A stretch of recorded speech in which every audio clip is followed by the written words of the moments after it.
포피의 손을 잡아요. 포피의 귀를 기울여요. 마음을 열고 포피와 친구 되면 당신의 눈이 되어 세상을 보여드려요.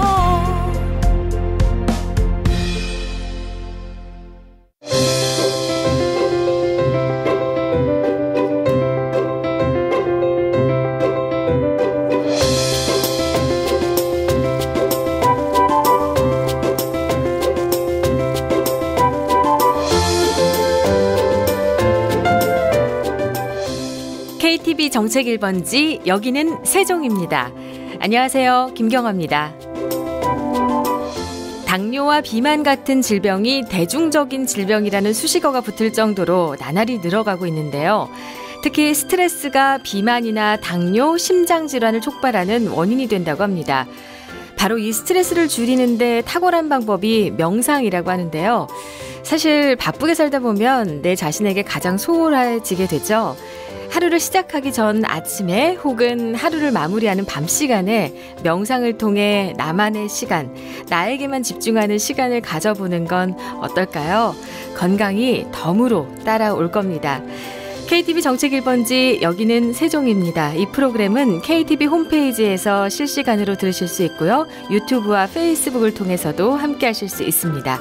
그리고 인터넷에 포피 채널을 검색하신 후에 블로그에서 프로그램을 다운받으실 수 있습니다. 3월 24일 화요일 방송 시작합니다.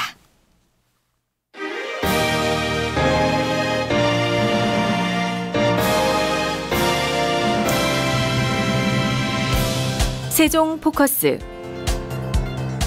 정부 각 부처의 중요한 정책을 소개하고 담당자와의 전화 연결을 통해 이슈를 좀 더 쉽게 풀어보는 세종 포커스입니다.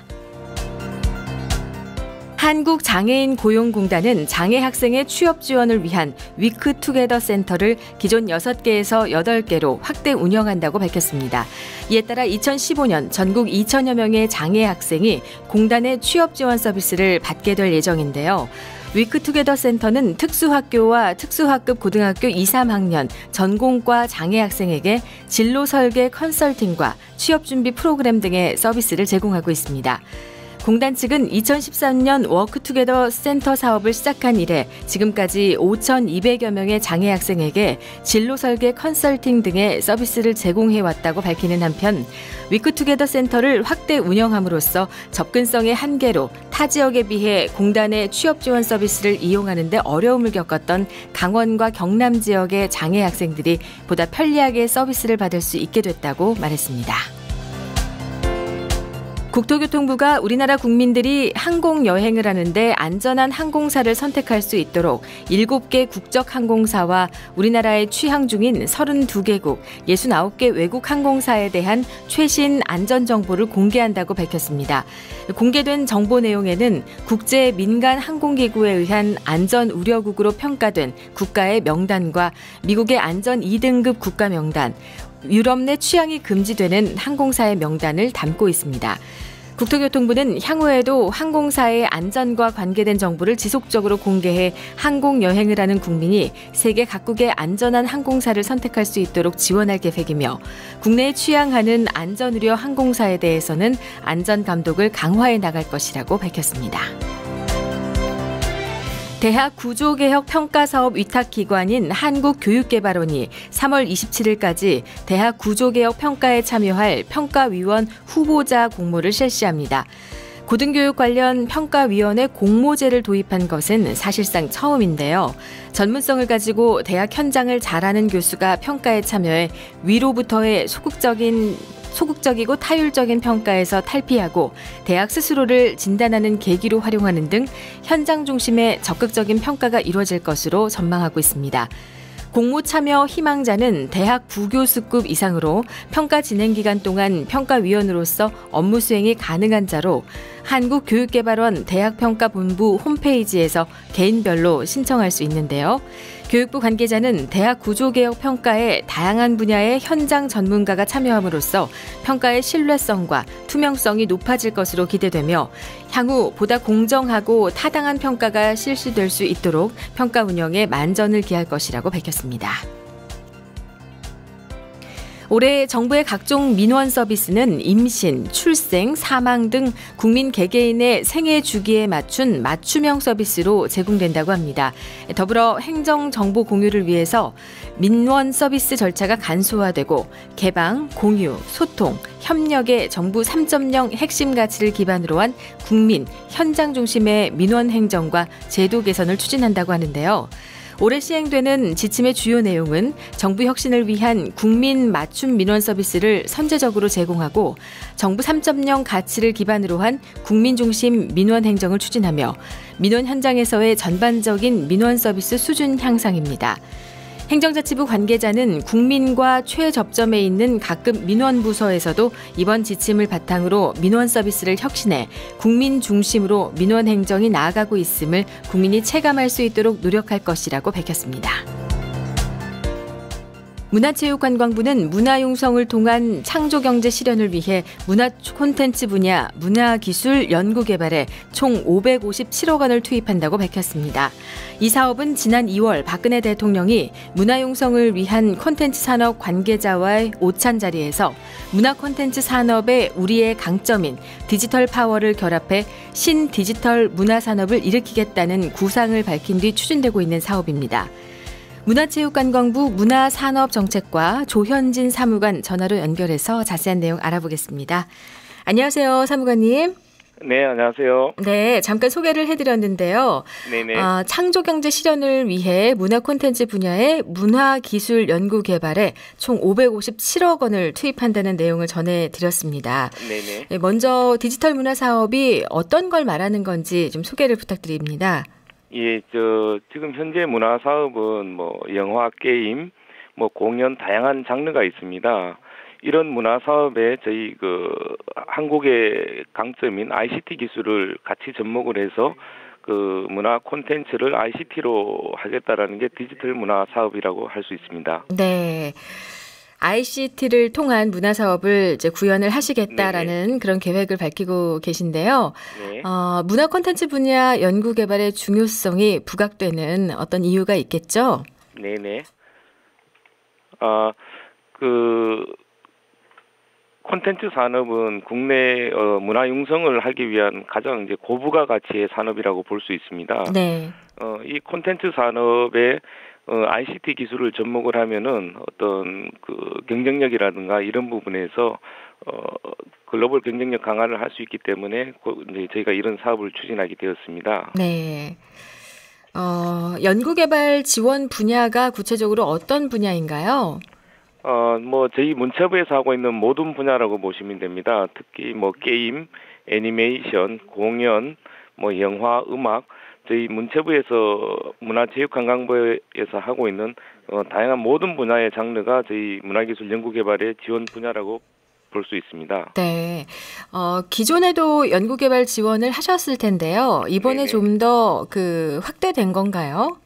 네네, 작년 예산에 비해서 한 30억 정도가 증액이 되었고요. 네.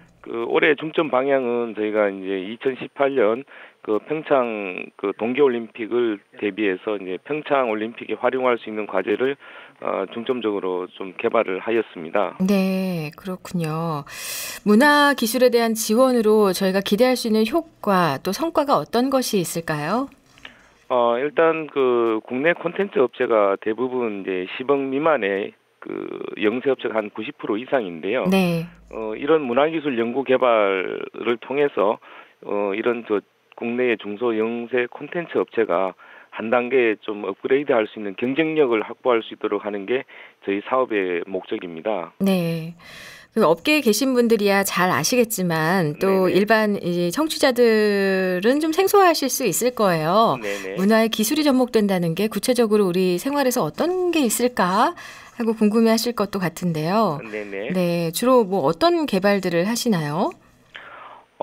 예를 들어서 뭐 지금 가장 최근에 저희가 문화기술을 접목을 한 거는 이제 작년 인천 아시안 게임에서 네. 이제 불꽃 공연을 했었지 않습니까? 네, 불꽃 축제가 있었죠. 예, 네. 불꽃 이제 개폐막식 때 불꽃 공연을 했었는데 네. 거기에 들어간 기술도 이제 국내 ICT 기술을 적용해서 불꽃을 이제 각종 다양한 뭐 태극 문양이라든가 네. 이런 문양으로 표현할 수 있도록 이제 저희가 적용한 게 문화기술이라고 볼 수 있습니다. 네, 그렇군요. 네네. 네. 저희가 접하는 많은 것들에 이 ICT가 들어가 있는 거네요. 네네. 네. 각종 문화 사업에 이렇게 지원을 하시는데요. 지원을 신청할 수 있는 대상자 그리고 선정 방법도 어떻게 하시는 건지 좀 알려주세요. 그 대상자는 국내 콘텐츠 업체라면 뭐 누구나 다 이제 지원이 가능하고요. 네. 지원 방법은 저희 그 문화체육관광부 홈페이지나 그 한국콘텐츠진흥원 홈페이지에 보시면은 저희 사업에 대한 안내와 그 지원 방법에 대한 그 설명이 있습니다. 네. 어떤 기준으로 선정을 하시는지 아마 이 네. 사업자들은 가장 궁금해 하실 것 같은데요. 어떤 기준으로 평가를 하십니까? 일단 저희가 그 과제에 대해서 그 과제를 이제 가장 잘 수행할 수 있는 그 수행 기관의 전문성을 가장 우선시를 보고 있습니다. 네.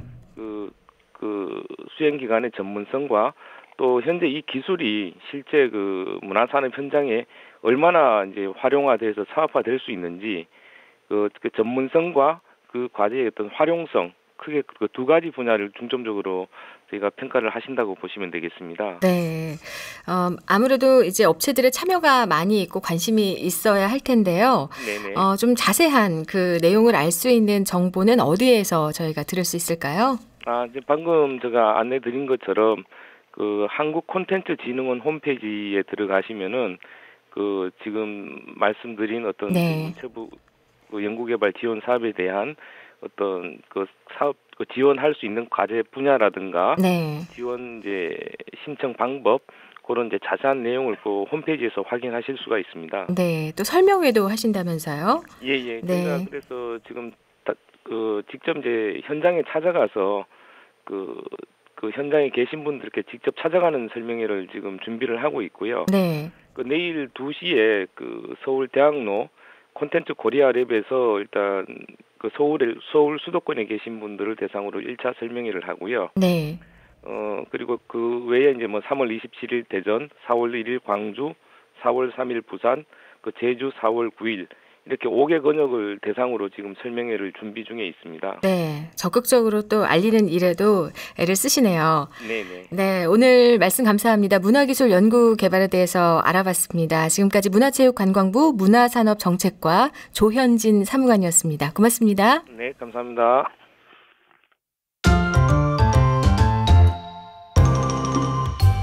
SNS 세상 돋보기 국내외 핫 이슈를 전하고 이 소식을 접한 네티즌들의 재치 있는 댓글과 의견을 알아보는 SNS 세상 돋보기입니다.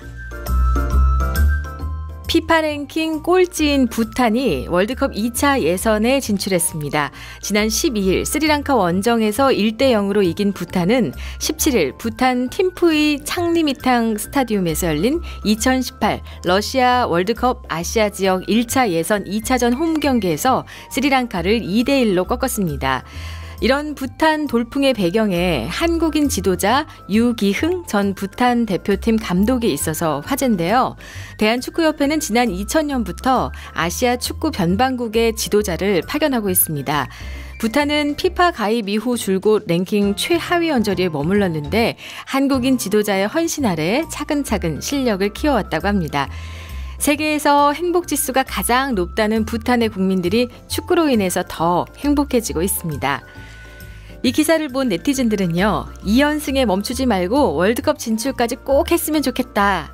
우리나라도 지금은 축구 강국이지만 저렇게 승리 하나하나가 간절했던 때가 있었지 등의 의견을 댓글로 달았습니다.